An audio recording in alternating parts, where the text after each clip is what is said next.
A fronte di un prestito di 250.000 euro, la vittima avrebbe dovuto restituire quasi il triplo. Nei guai alla Lamezia un imprenditore e un commercialista accusati di usura, sequestrati beni per 217.000 euro. Un patrimonio ingente da gestire, beni confiscati alla criminalità organizzata, nasce lo sportello regionale, lo ha annunciato il direttore dell'Agenzia Nazionale, il prefetto Sodano. Il Tribunale del riesame di Catanzaro ha respinto la richiesta d'arresto per il consigliere regionale Orlandino Greco e per Aldo Figliuzzi. Non esistono gravi indizi di colpevolezza e esigenze cautelari. La Guardia di Finanza ha sequestrato a Cetraro una piantagione di canapa indiana. La droga sul mercato avrebbe fruttato 500.000 euro. Sigilli ai beni del presunto boss nella piana di Gioia Tauro. I soldi, 1 milione di euro, sarebbero stati sottratti dal piano di sviluppo rurale. Gli studenti del liceo prendono le distanze dalle accuse, nessun giro di droga, solidarietà del sindaco ai ragazzi. Presentato in regione il dossier statistico immigrazione 2017, Manoccio conferma, Calabria terra d'accoglienza. Buonasera dalla redazione del TG10. Dunque, usura legalizzata, nei guai un commercialista e un imprenditore. La Guardia di Finanza di Lamezia ha sequestrato beni per 217.000 euro. Avrebbero prestato denaro a un titolare dell'attività economica in difficoltà utilizzando un complicato sistema per dare all'operazione una parvenza di legalità. A fronte di un prestito di 250.000 euro la vittima avrebbe dovuto restituirne più di 600.000. Sentiamo. Uno è un affermato commercialista, l'altro un noto imprenditore. Insieme avrebbero prestato del denaro al titolare di un'attività economica in difficoltà. Secondo i finanzieri di Lamezia si sarebbe trattato di un prestito usurario. Non è stato semplice per gli inquirenti svelare il complicato sistema utilizzato per dare all'operazione una parvenza legale. Nel corso delle indagini coordinate dalla Procura Lametina, gli inquirenti hanno verificato atti e documenti, riuscendo alla fine a scoprire il meccanismo. L'imprenditore vittima dell'usura, in gravi difficoltà economiche, sarebbe stato costretto a sottoscrivere un contratto di associazione in partecipazione regolarmente registrato, con il quale accettava dai due presunti usurai l'apporto di capitali per 250.000 euro che avrebbe dovuto restituire mediante il versamento di rate mensili con interessi pari al 27% annuo. Il contratto prevedeva per il commercialista e l'imprenditore un reddito minimo garantito annuo di 69.000 euro per 6 anni mediante rate di 5.750 al mese per un totale di 414.000 euro. Al termine del periodo, dunque, l'imprenditore vessato, a fronte di un prestito di 250.000 euro, avrebbe dovuto restituirne ben 664.000. Gli inquirenti sono però intervenuti prima del pagamento dell'intero importo. Adesso il GIP, su richiesta della Procura, ha disposto il sequestro di beni mobili e immobili e disponibilità finanziarie nei confronti dei due indagati pari a 217.000 euro, somma che la vittima aveva già versato prima dell'arrivo della Guardia di Finanza. Il commercialista e l'imprenditore adesso dovranno rispondere di usura aggravata continuata in concorso, con l'aggravante di aver commesso il fatto ai danni di chi svolge attività imprenditoriale. Un patrimonio ingente da gestire, quello dei beni confiscati all''ndrangheta. In Calabria nascerà uno sportello a supporto degli enti locali, è quanto reso noto dal prefetto Sodano, direttore dell'Agenzia Nazionale, audito in Commissione regionale contro l''ndrangheta. Vediamo. I beni confiscati, un patrimonio ingente in Calabria ma difficile da gestire, lo sa bene la Commissione regionale contro l''ndrangheta, in cui è stato audito il direttore dell'Agenzia Nazionale dei Beni Sequestrati, espropriati, per capirci, alla criminalità organizzata, il superprefetto Ennio Mario Sodano. In regione, secondo quanto emerso dall'incontro, nascerà uno sportello stabile che consentirà l'affiancamento degli enti locali da parte della regione.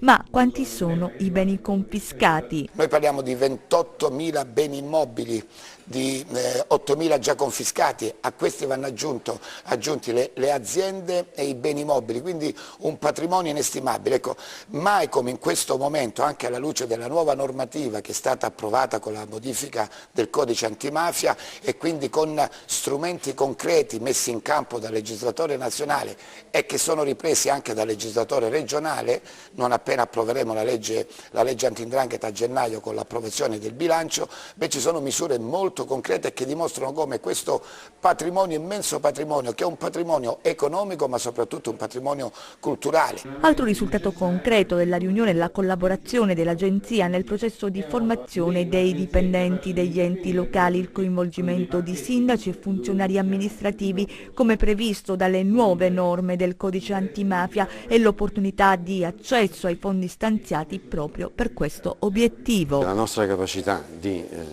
concludere i procedimenti e destinare gli immobili negli ultimi anni, 2 anni, notevolmente aumentata.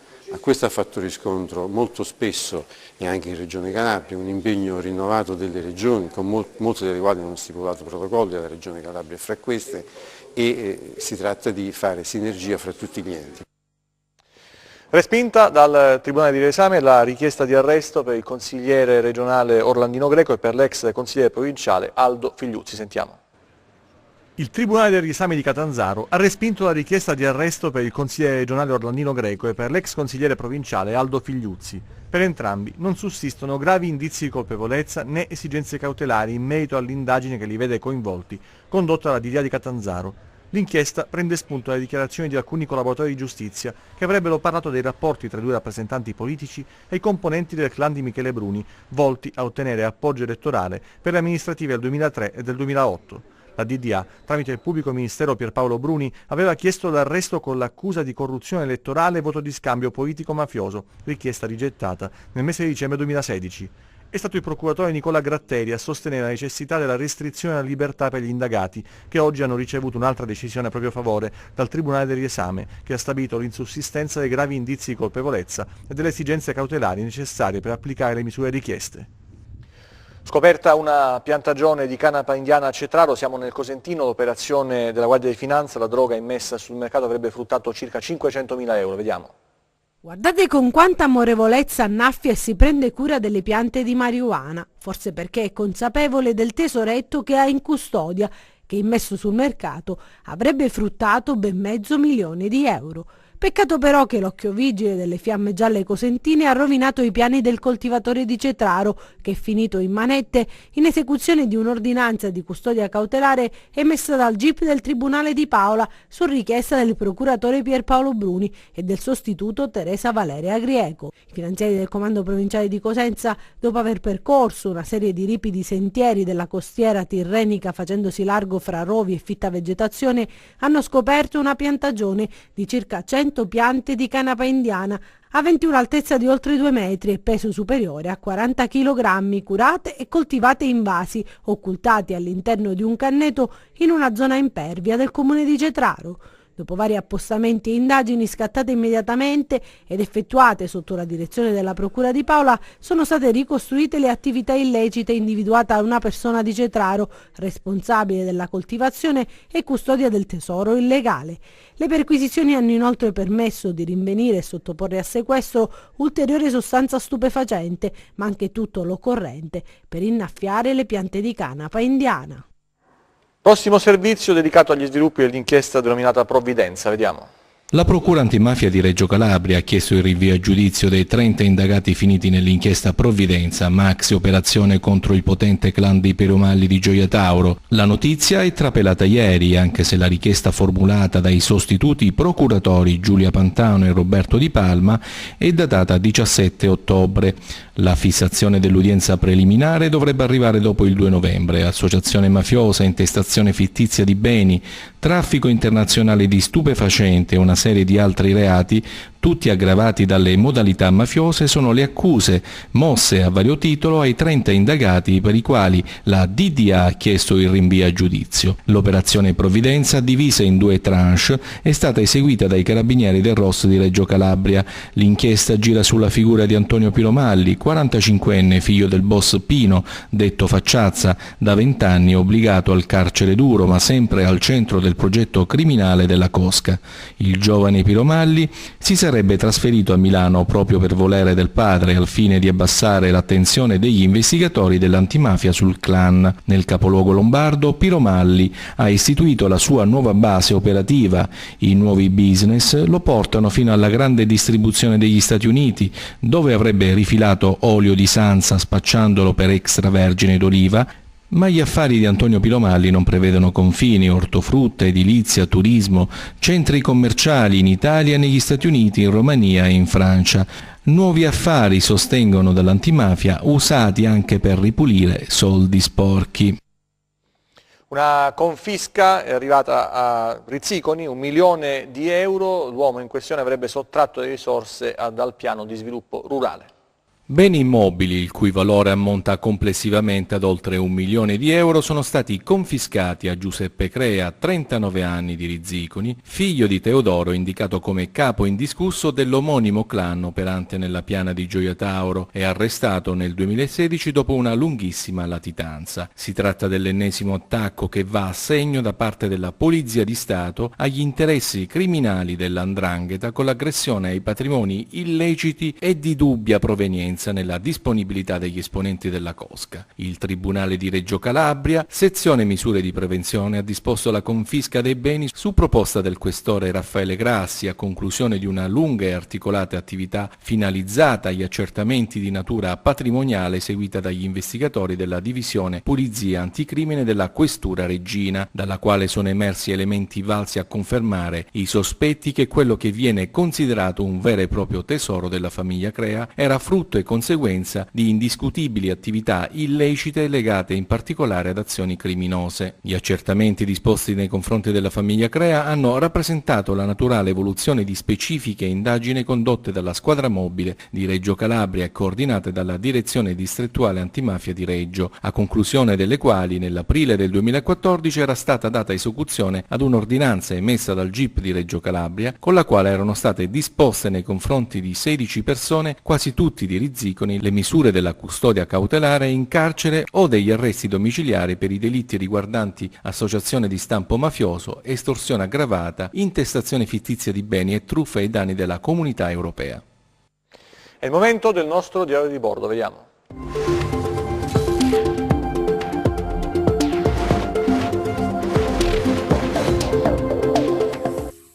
Dopo Praia riaprirà anche l'ospedale di Trebisacce? Forse sì, ma non v'è certezza. Al momento c'è che il Consiglio di Stato ha disposto l'acquisizione di altri documenti per preparare l'udienza fissata per il 21 dicembre.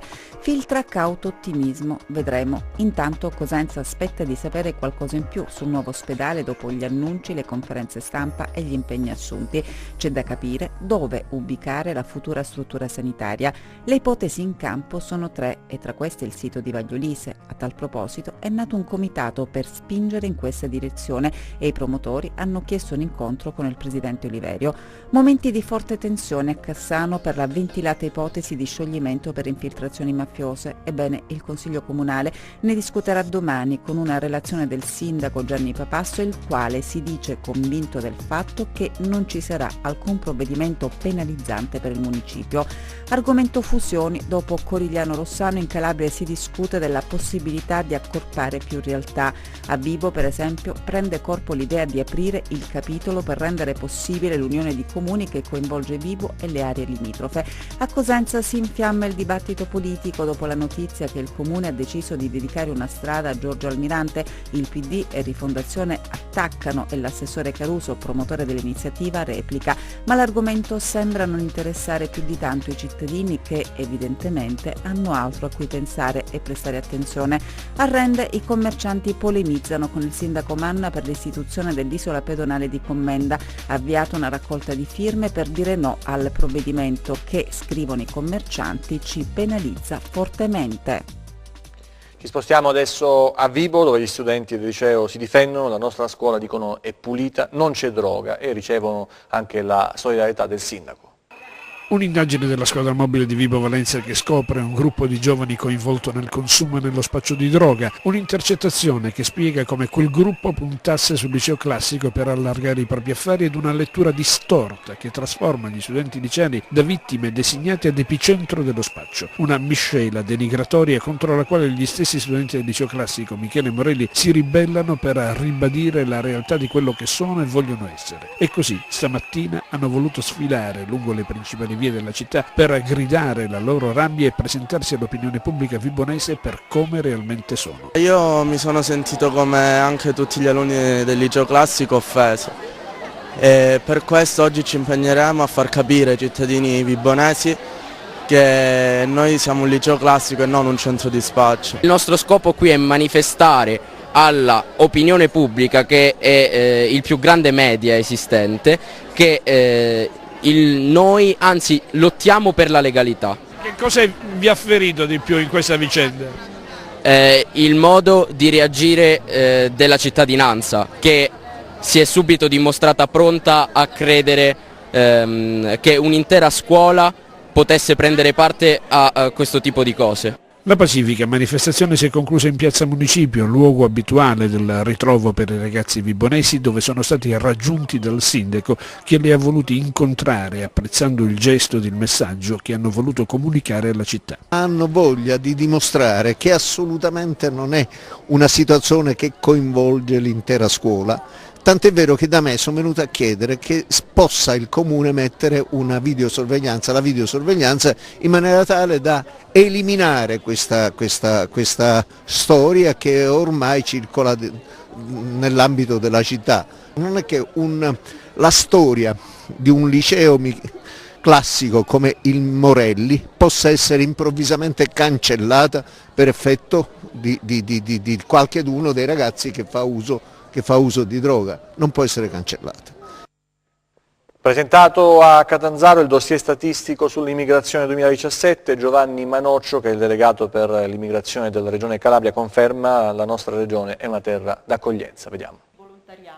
La Calabria è terra d'accoglienza, lo ha ribadito anche a Taverna il ministro dell'Interno Marco Minniti pochi giorni fa, e oggi alla cittadella di Catanzaro la presentazione del dossier statistico immigrazione 2017, in cui è emersa la grande scommessa su cui punta la nostra regione, chiamata a vivere l'integrazione come momento di crescita non solo sociale e culturale, ma anche sul piano economico. La regione, anche attraverso questa nuova definizione di piano di integrazione nazionale, troverà gli strumenti, metterà a disposizione strumenti affinché i nuovi residenti, quindi gli immigrati e i residenti storici della Calabria, possano vivere in tranquillità in questi luoghi dove è avvenuta questa buona accoglienza, non entrando in conflitto gli uni con gli altri, perché l'accoglienza in Calabria ha dimostrato, numeri alla mano, come tantissimi nostri giovani ragazzi hanno trovato occupazione proprio attraverso questi progetti che ci sono stati in tanti comuni della Calabria. Il dossier, curato dal Centro Studi e Ricerche IDOS con la collaborazione del Centro Studi Confronti,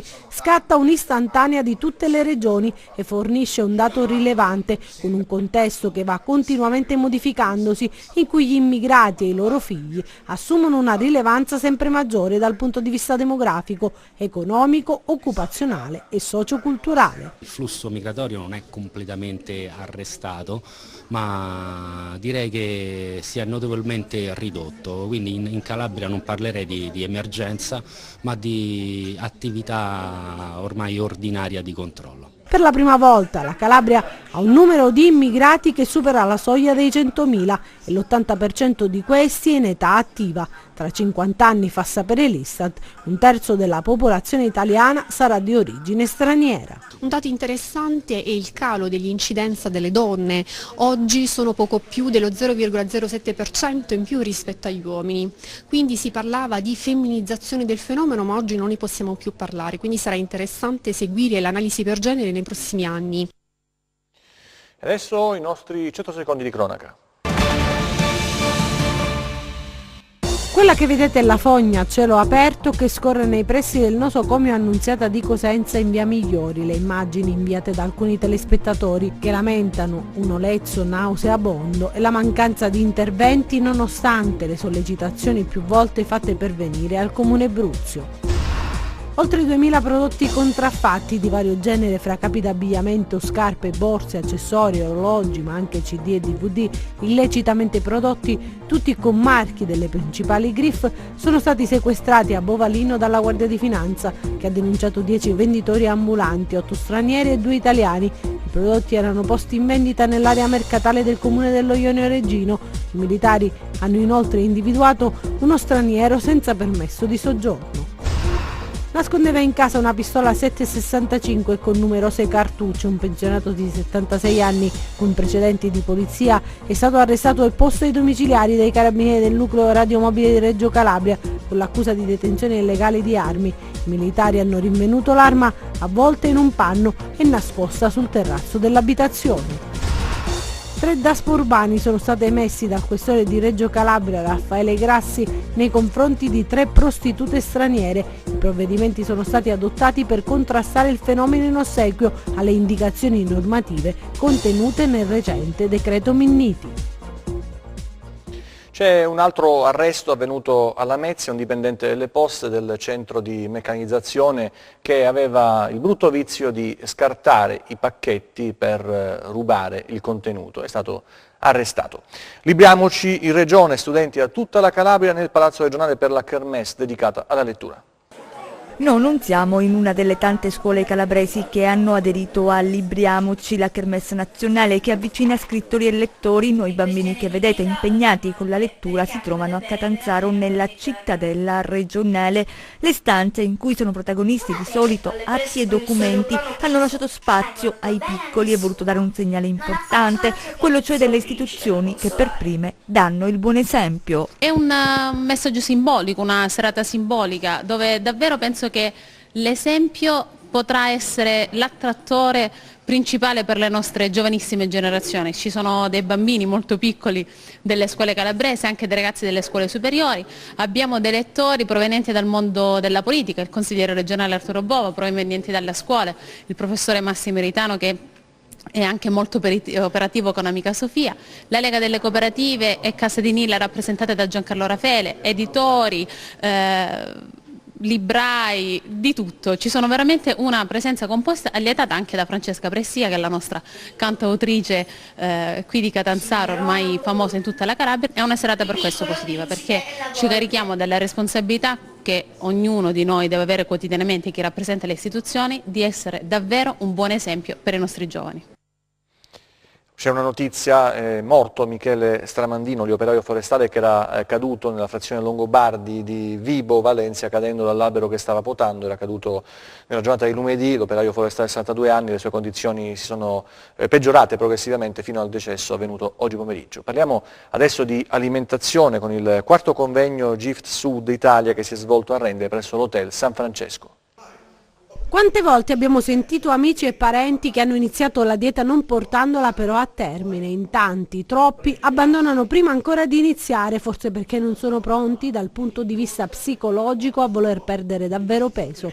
Ecco perché il dimagrimento deve prima partire dalla testa. Vengono magari privi di motivazione e poi questo rende poi abbandonano il percorso perché non sono costanti, non mantengono, perché non sono motivati. Quindi tutto parte dalla testa. Nel weekend presso l'Hotel San Francesco di Rende si è tenuto il quarto congresso Gift Sud Italia e con la partecipazione del dottor Luca Speciani si è discusso delle regole di base di questa filosofia alimentare che rappresenta una svolta nel mondo della nutrizione perché si distacca dall'ossessione del controllo calorico per intraprendere la via di un benessere ottenuto dal sapiente uso dei segnali biologici. Un metodo in cui non contiamo più le calorie, grammature, fonte di ormai l'abbiamo superato da tempo questo concetto, però purtroppo a livello istituzionale ancora si continua a parlare di calorie, ma noi abbiamo eliminato questo concetto, ma cercare di mangiare sano, cibi di qualità, cercare io vedo la nutrizione come una sorta di puzzle, quindi bisogna rimettere a posto tutti i tasselli, quindi dal sonno, dal cibo di qualità, dalla masticazione, dall'idratazione, è tutta una serie di un quadro completo. Si deve partire dal mangiare cibo di qualità e proprio per questo negli ultimi tempi i negozi biologici attraggono sempre più l'interesse della clientela. Utilizzando un'alimentazione corretta, biologica, ovviamente fortunatamente su Cosenza esistono dei centri specializzati tipo Biorea dove si trova un pochettino di tutto e di più, abbiamo trovato professionalità, cortesia, qualità prezzo anche. Diciamo che da quando adesso è 1 anno e mezzo abbiamo risolto tutta una serie di problematiche. E adesso il meteo, vediamo.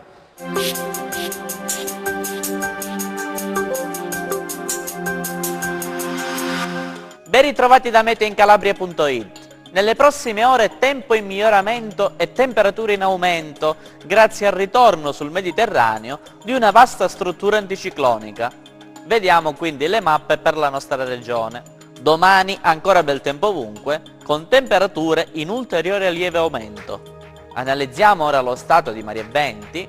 Domani calmo l'Alto Tirreno, mosso lo Ionio meridionale, poco mossi i restanti bacini. I venti soffieranno da quadranti occidentali, deboli o moderati. Per ulteriori dettagli consultate il nostro sito internet www.meteoincalabria.it. Per oggi è tutto, grazie per la cortese attenzione, appuntamento a domani. TG che finisce qui, l'informazione torna nelle prossime edizioni, grazie per la vostra attenzione, arrivederci e buonasera.